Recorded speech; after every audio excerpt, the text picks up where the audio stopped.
沈让，锅炸了。怎么不找阿姨？还不是因为你认生，为了你，我已经吃了5天的外卖了，5天。沈让，我想吃蛋炒饭，你去做给我吃好不好吗？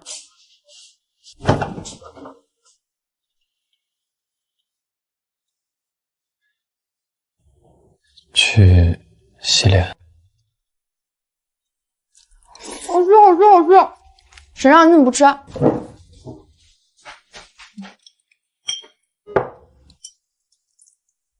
你吃这么少，这么好吃的东西，你居然只吃这么点儿。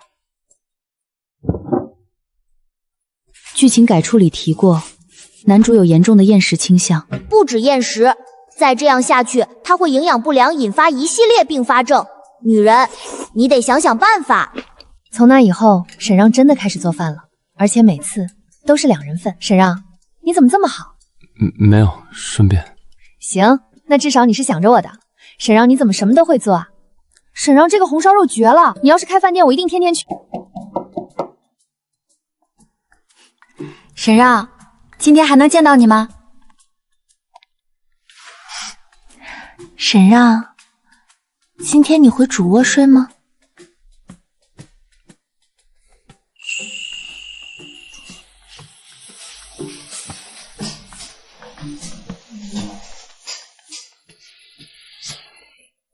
今天的芹菜切的有点大，下次细一点。好一个内向、文静、腼腆大男生，这和记忆里原主视角里的沈河简直判若两人。至少现在会脸红了，可见原主之前对他的方式真不开心。系统，女人，你说话声音太大了，我耳朵要聋了。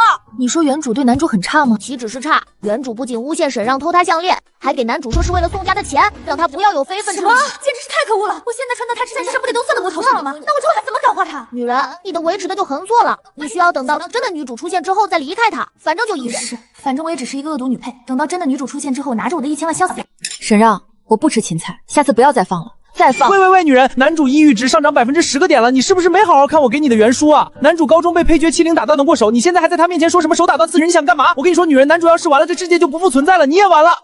再放我就打断我的手。你做的饭那么好吃，我竟然还挑食，我简直是太可恶了！沈让，你最好了，老公，你说句话呀！老公，你快说句话啊！不会吧？沈让整天不出门，线条居然这么明显，不会是饿出来的吧？我去洗碗了。好的，老公，洗完奖励你一个晚安吻哦。女人，悠着点儿。闭嘴！女人，你可真会为自己谋福利。太帅了！开机暴击啊！想要一个早晚吻吗？我的意思是早上好。早上好。他好粉，很好亲的样子。拜托，他这么帅，而且女主还没上线，我们2个还是合法的。法律意义上我是他的妻子，他是我的丈夫，这不得来一口？哥哥不用客气。喂，小月啊，你和阿让都结婚好几个月了，什么时候回家看看？妈妈都想你了。你说你这孩子，有了老公忘了娘。阿让不许走，还把自己关在房间里吗？你们今天回来吃顿饭吧，我让王妈准备了你爱吃的菜，有糖醋排骨。我们小月第一次离家这么久，回家妈妈看看现在有没有瘦。还有阿婉啊，她最近放假回来了，天天在家里嚷嚷着要出去找你呢，说想姐姐了。这孩子上了大学还是这么闹腾。我也想你了，妈妈。我也想我们小月了。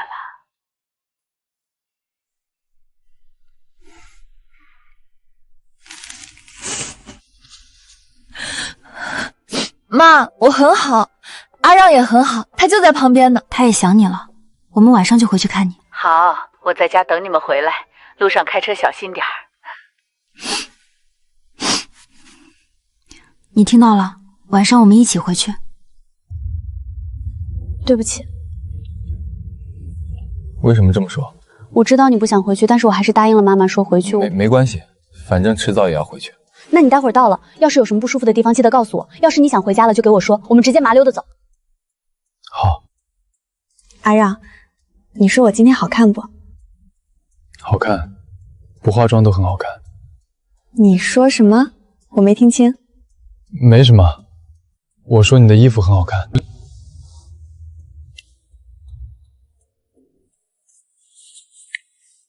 现在我们是一家人了，你可不许让爸妈把我这个鸠占鹊巢的假千金赶出家门。不会。沈让，我要你牵我。好小的接触面积啊，沈让，你好小气，我不喜欢。夫人，小姐回来了，小姐回来了，还有大少爷。姐，你终于回来了！我这才上了个大学回来，你怎么就嫁人了？这就是我那个亲哥吗？你嫁给他，周哥知道吗？姐，好心提醒你，今天周哥也在。噔噔噔，背景小知识时间到！你面前这位小帅哥宋养，宋家小少爷，原主一手带大的弟弟，在原书里他是少数从头到尾站在宋月这边，不是亲姐也依然把他当亲姐护着。至于他说沈让是你亲哥，以后不要让我再听到你用那种语气和他说话。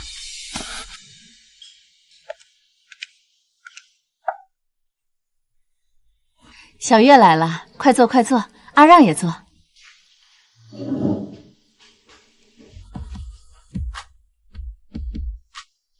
女人，叫你不好好看原书了，现在抓瞎了吧？你对面那位是周巡，周家和宋家是世交，生意上也有不少来来。周巡和原主算是青梅竹马一起长大的，不过准确的说，是他一直追在宋月屁股后面。宋月从小到大都是那种明艳张扬的大小姐，周巡从初中就开始暗恋她，一直暗恋到现在。但原主以前根本瞧不上她，嫌她不够格，连正眼都不怎么给。不过自从假千金身份暴露之后，原主就开始吊着她了。具体操作包括但限于和周巡保持暧昧，骗她自己是被迫嫁给沈让的，暗示自己是为了宋家的钱和资源才结的婚，等拿到想要的东西就会离婚。今天刚好小周从国外回来，我想着他和小月、小养也好久没见了，就留他一起吃顿便饭。小周这几年在国外发展的不错呢，你爸还老念叨你。婉仪客气了，我也好久没见到小月了，今天碰巧赶上了。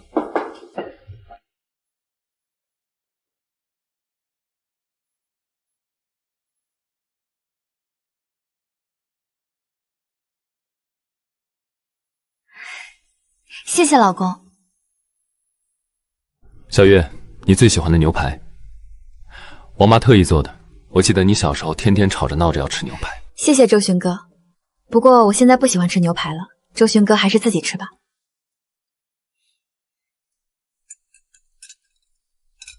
哥，你怎么知道我最喜欢吃牛排了？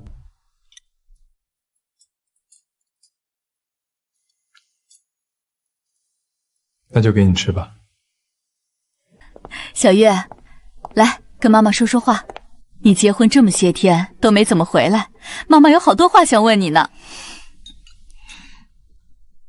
我操，牛逼！小月啊，你跟妈妈说，沈让他对你好不好？好，非常好。沈让可好了，他不仅给我做饭吃，偶尔我出去玩的时候晚回家，他也会等我。那你们打算什么时候要孩子？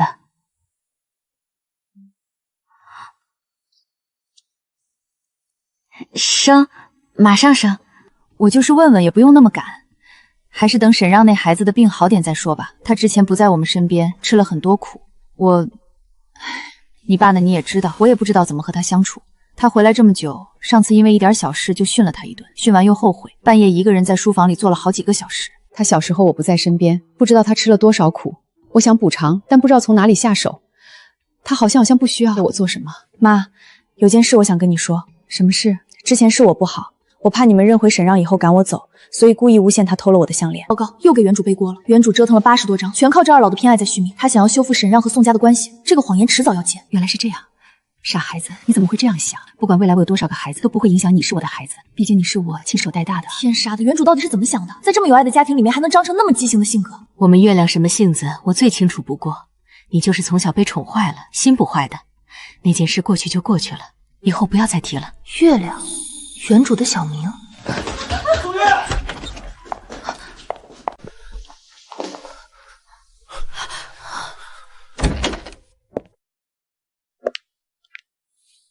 怎么回事？小周，你和沈让这是怎么了？伯父，没什么大事。我就是和沈大少爷说了几句话，他就忽然动手打了我一拳，我也不知道是哪句话得罪他了。我没有，是不是犯病了？听说抑郁症病人有时候会控制不住情绪，要不我帮沈大少爷叫个医生过来看看？沈让，给小周道歉。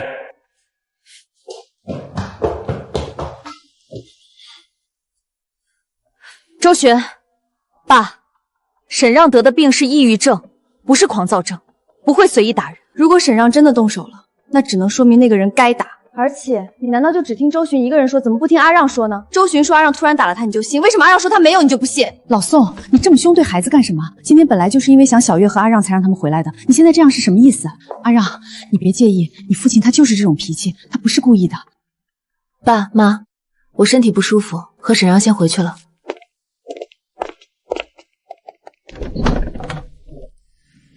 小月，小月，你等一下！小月，小月，你等一下！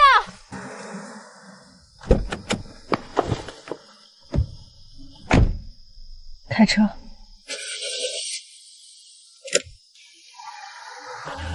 这种沉默和他在家里做饭时的沉默不一样。在家里的沉默是静谧的、安定的，像一潭深水，表面平静，但底下有暗流在慢慢流荡。而此刻的沉默是僵硬的、闭合的，像一扇突然锁死的门，连空气都透不进去。系统检测到男主抑郁值上涨20%，当前抑郁值65%，已接近腰微云值。你开门让我进去好不好？沈让，你说句话，就一句，让我听见你的声音就行。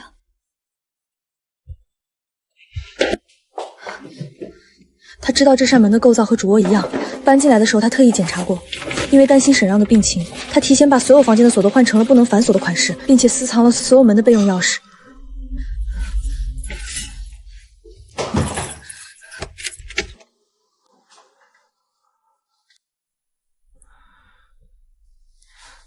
那把不好用，拿这把去切菜做饭吧。我有点饿了，刚才在爸妈家里只顾着说话，我没吃太饱。好。天杀的，这么晚了。你怎么了？没什么，好了吗？等一下，你先别走。沈让，你刚才是不是磕碰受伤了？我来帮你处理一下伤口。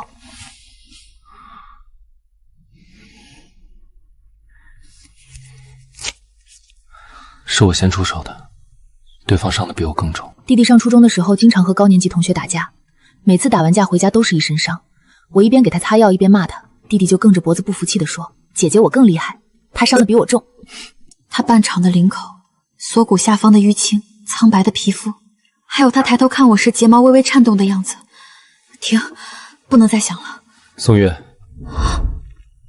我明天想去看病了。带男主去江城人民医院，女主在那里。女主江青，她是他的《光》这本小说的女主角，沈让命中注定的救赎者。好啊，明天睡醒我陪你去。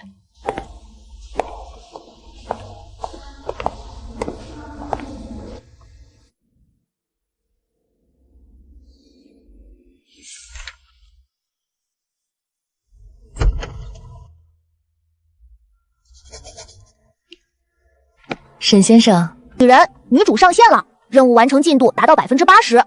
这也许就是男女主之间的互相吸引吧。宋小姐，宋小姐，宋小姐，麻烦你先在外面等一下。病人在治疗过程中的事情是不能对除了病人以外的其他人透露的。好的。对，我只需要拿到1000万，然后就马上走。系统，你说我是不是马上就可以拿到1000万，开始自己的新人生了？女人，按照你目前的进度来说是这样的，你有想好自己应该怎么花这1000万吗？想好了，我要拿几百万存银行，然后再拿几百万出去玩。一想到自己未来80岁的时候，身边躺个18岁的帅哥，就有点开心呢。宋小姐和想象中的很不一样呢，书里骄纵、任性、不择手段、强取豪夺，一个标准的恶毒女配置。但刚才那位宋小姐眼神很干净，扶着你的手很自然，走之前还偷偷看了你一眼，这些细节书里可没有写。会这么说？书里？什么书？你看，我是半年前发现这本书的。那时候我正在整理同事留下的旧书，书里掉出来一张纸条，上面写着我的名字。你是一本书里的男主角。纸条上说，我开始以为是谁在开玩笑，但后来我发现书里男主角的名字和你一模一样，年龄、相貌、经历、家庭背景，甚至包括你养父母和养姐的名字，所有细节全部吻合。我调查了很久，花了半年的时间确认这件事的真实性。书的简介说，我们会在医院里重逢。我在这里等你很久了，沈让。你是这个世界的男主角。横着数一遍16块，竖着数一遍23块，乘起来一共是368块。系统检测到男主抑郁值上涨10%，当前抑郁值75%。江医生，你们好了吗？宋小姐，请进。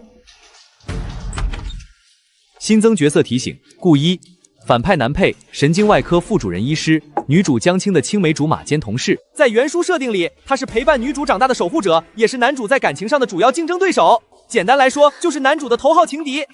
要不我先带沈让回去？当然可以。那今天的治疗就先到这里吧，下次再见，沈先生、宋小姐。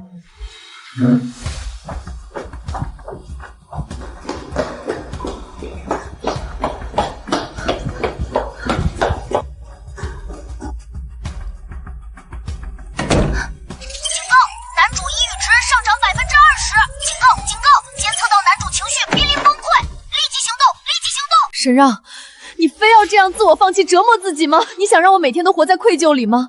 你想让我永远记得在我陪你去看病回来的时候你就推开我了？你想让我一辈子记得我本来可以拉住你，但是我没有。沈让，如果你非要放弃自己的话，还有另一种方式。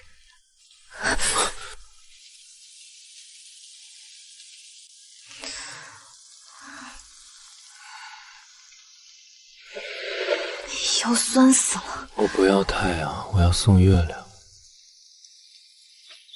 20岁之前，父亲酗酒，母亲好赌。20岁之后被认回宋家，我的生父生母也没有真心对待我，没有一个地方真正属于我。小学，书包被人进水坑里，书本全部泡烂，没有人受到处分，因为没有人承认是自己干的。后来这件事情也不了了之。高中，被按在天台的围栏上，说我是没人要的野种，打了我2个多小时。右手骨折，肋骨裂了2根，很好笑吧？我总是最惨的那一个。沈让，之前你的资料，这个世上真的没有人在乎你吗？即使你之前的养父母满意，那现在呢？你知道妈每天都会给我发消息问我你的近况，你知道妈给我说上次因为父亲训了你一个人在书房好几个小时吗？你要是别人爱你的前提，首先是你要愧疚，但你要是死了，你前脚走我后脚就跟上，黄泉路上你绝对不会孤独，所以就算你好好的活下去，好不好？沈让，你的苦已经受完了，以后你都会很幸福的。等你的身边没有我。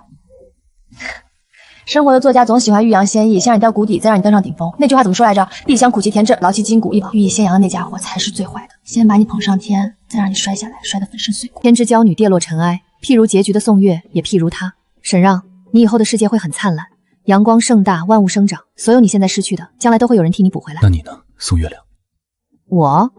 我就等着为了安享晚年，未来不愁吃不愁喝。月亮，月亮。沈让，别吵了，我好困，睡觉。我会等到这个世界阳光明媚，然后开自己的花。那晚的事情，宋月不提，也不让沈让提。脖子上的那些痕迹，过了好几天才消，腰也是疼了好几天。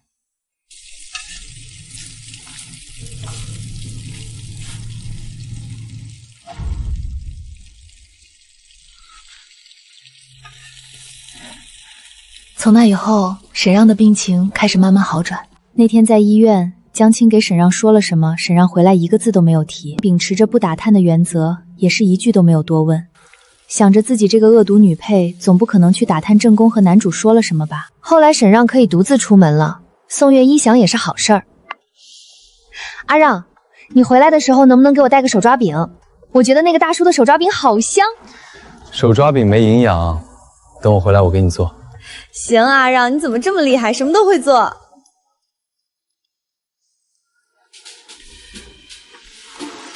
阿让，家里面都没有零食和菜了，你说要不要去买点？好，我等会儿让阿姨去买。哎呀，阿姨不知道我想吃什么嘛，那我俩一起去好不好？然后你还可以帮我提东西，我提不动嘛。让司机帮你提。沈让，你要气死我啊！人家出门都有亲亲老公陪，为什么我就没有？而且你想啊，我长得这么漂亮，要是不到时候让外面的坏人拐走了怎么办？到时候你就再也没有亲亲老婆了。对不起。你想喝吗？都可以。他大概可以了。他可以一个人出门，一个人去工作，不用，可以和任何一个人正常的沟通。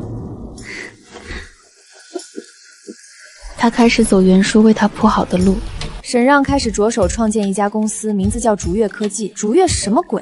小说男主的公司不应该都叫什么沈氏集团、王氏集团？实在不行取个什么稍微霸总一点的名字吧。这个名字听起来一点儿不有钱。女人，任务已经完成，故事步入正轨。等你离开江城，1000万就会打到你的卡里。再等等吧，等我清楚的知道沈让不需要宋月了，再给这个喜欢沈让的宋月一点时间。我承认了，我就是喜欢沈让，这换谁谁不喜欢？每天早上起来就是那么大一张帅脸，又会做饭又顾家，随便你。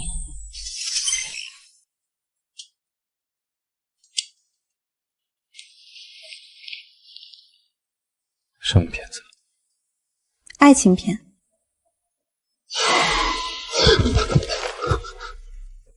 宋月亮，你骗我！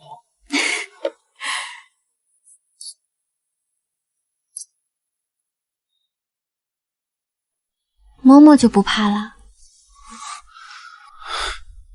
宋月亮，别乱动。对不起，好像摸错地方了。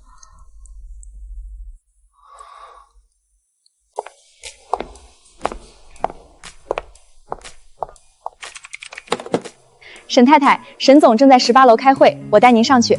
哇，沈太太怎么这么好看？天哪，沈太太好有气质。就是沈总真是好福气，不知道哪来的宝贝。沈总也很优秀，好吧？你当时不在，不是没看到，当时沈总。那这算什么？俊男靓女。沈让，恭喜你。还要多谢你。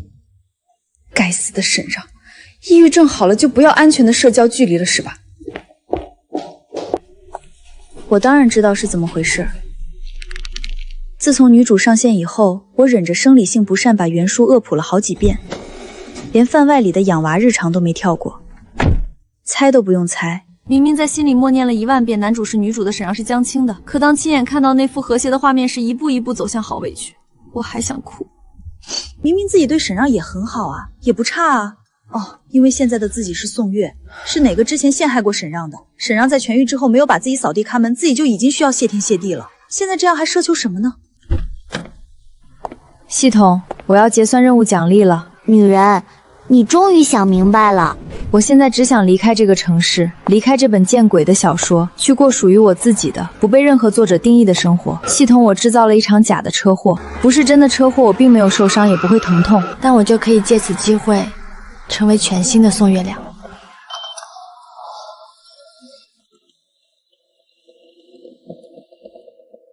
1309次航班前往北京的旅客请注意，您乘坐的航现在开始登机了，请带好您的随身物品，出示登机炮，由21号登机口上飞机。沈让，你一定要幸福啊！系统，你说我现在这么明目张胆的走了，又是坐飞机又是拿护照的，沈让会不会知道我跑哪儿了？你放心，女人，我给你设计的是你车祸去世了，现在的你根本不是之前的宋月。哦，没事儿，反正迟早都是要走的，早死早超生。虽然嘴巴上是这样说的，还是在想，我出车祸了，沈让有没有伤心？会不会在以后的想起我？离开以后，我才发现，角色这个身份好像没有那么重要了。奶奶，我买点奶酪。行，月亮啊，你多吃点，奶奶再送你一块，你太瘦了，多吃点，到时候别被山风刮走了。喵月亮啊，阿姨今天给你做你最喜欢吃的糖醋排骨，还有番茄煎蛋面。你一个人在家就懒得开火啦。谢谢陈阿姨。其实陈阿姨做的排骨也不是很好吃，因为宋月亮已经吃到过这辈子最好吃的糖醋排骨和番茄煎蛋面哦，还有手抓饼。日子变得很慢，很安静。宋月亮，她已经快要好了，快要不会在午夜梦回乡音的时候醒过来，快要不会在闻到番茄牛腩香气时心脏漏跳一泡，快要不会在空白画纸上无意识的用铅笔画出一个模糊的人影，然后再用橡皮用力的擦掉。快要好了。宋月亮，系统大人，你怎么又滚出来了？怎么别的宿主都很想念系统，就你我一来就翻白眼？你也不看看别人家的系统干了什么？人家的系统都是给任务提示、给金手指、给特殊技能，哪像你天天女人警告警告，正经事一点不干，躲在我脑子里看狗血小说。所以女人，男主抑郁值3天涨了60%，你干了什么？我都出国了，还能干什么？那么大个光都在你男主旁边呢，天天照着，24小时照明，他还能迷路不成？哦，也对。第二天一早，他就被打脸了。沈让，宋月亮，你为什么要丢下我？你凭什么不要我了？你要对我负责的。你自己一声不吭的走了，我还以为你真的死了。他的眼泪是咸的。系统，现在这是什么意思？女主呢？男主的指路明灯呢？女人，其实沈让早就知道了自小本是小说对你男主的。由于现在男主心路历程的变动，你现在的任务就是待在男主身边。待在男主身边，我有什么好处？好处？这么帅的老公还不是你的好处吗？女人，你还是太贪心了。宋月亮，是你说要我为了你活下去，是你说没了我你会死，现在呢？沈让，你别哭了。那个时候我还有一句话没说完。什么？我没有你，我确实活不下去。我走了这么久，我还是很想你，怎么办？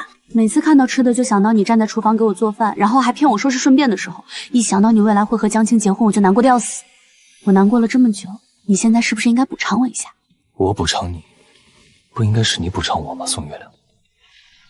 那晚的普罗旺斯前所未有的滚烫炽热，阳光像是要融进宋月亮的身体里。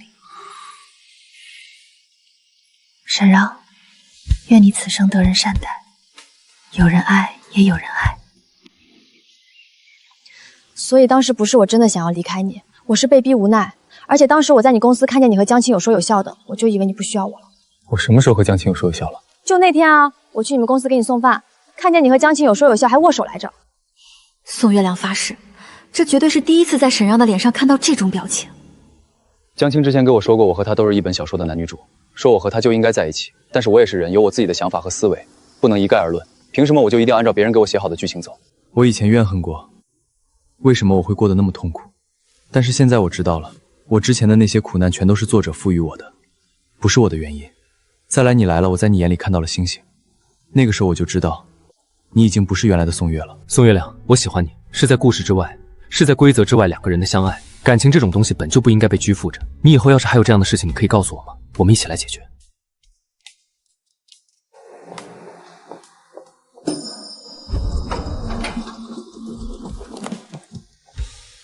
宋小姐，江医生，你现在不是心理医生了？对，我辞职了。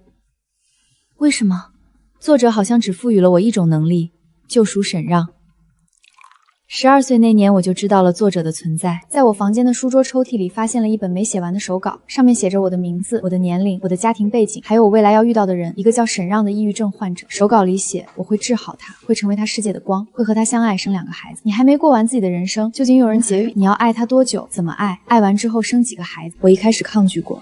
但后来发现，作者笔下的故事确实在一点一点成真。中学进了做指定的学校，大学选了作者指定的专业，毕了业进了是作者指定，好像不管我愿不愿意，剧情都会按照既定的轨道运行。然后我就想，好吧，那我就当这个女主角。既然我的命运是救赎她，那我就好好救赎她。我在医院等着她出现，等了很久，然后她真的来了，和你一起。和书上写的不一样，书上写她自己一个人来复诊，狼狈地坐在诊疗室里。抬眼看到我的时候，眼睛里亮起了光。但那天她是和你一起来的。书里写的是你是一个反派。但是后来我见到你的时候，我发现你不是这样的。然后我就在想，既然你不是书里那样的，为什么我不可以？我用了很久才弄明白怎么回事。作者只赋予了我救赎沈让的能力，可他根本不需要我的救赎，因为你已经做到了。后来我和顾一谈了很久，把所有事情都告诉了他。他听完整件事以后沉默了一会儿，然后说了一句：“所以呢？这本书里难道就没有你自己想做的事吗？”我被问住了。我发现我竟然从来没想过这个问题。我的人生目标一直都是成为作者笔下的女主角，从来没有想过女主以外的可能性。于是我开始认真想，我发现我根本做不了心理医生，不是因为专业能力不够，而是因为在我12岁那年，我就知道了这本书的剧情，知道了每一个走进诊疗甚者背后都有一条被作者写好的故事线，这条线该怎样转折，该怎样终结，我一清二楚。我不喜欢这种感觉，我喜欢的是画山间的风，林间的鸟，天上的云，不确定的，不被定义的，不被剧情线束缚的东西。我开了自己的画室，就在顾一的医院对面那条街上，不收病人，只教小孩画画，3岁到12岁的都收。顾一最近很忙，要在医院值班，还要处理竹越科技的事情，每天有事没事就给我吐槽，所以我让顾一问问你们什么时候回来。当然，也是因为我真的想见你，你们要好好的。沈让他的确是男主，但不是我的男主。我也确实是女主，但不是他的女主。我选的是顾一。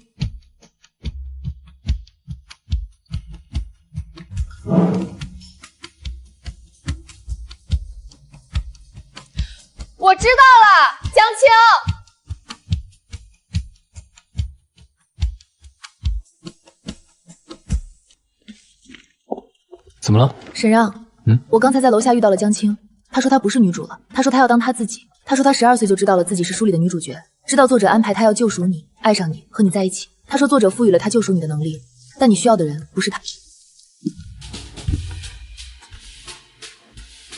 不需要他，从来都不需要他。我需要的是你。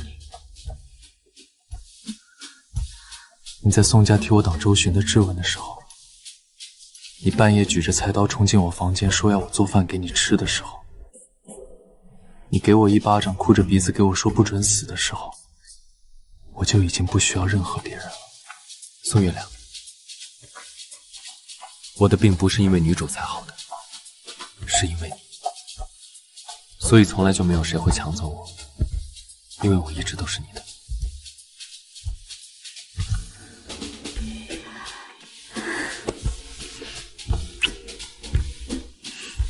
好，我的，每个人都是自己的主角。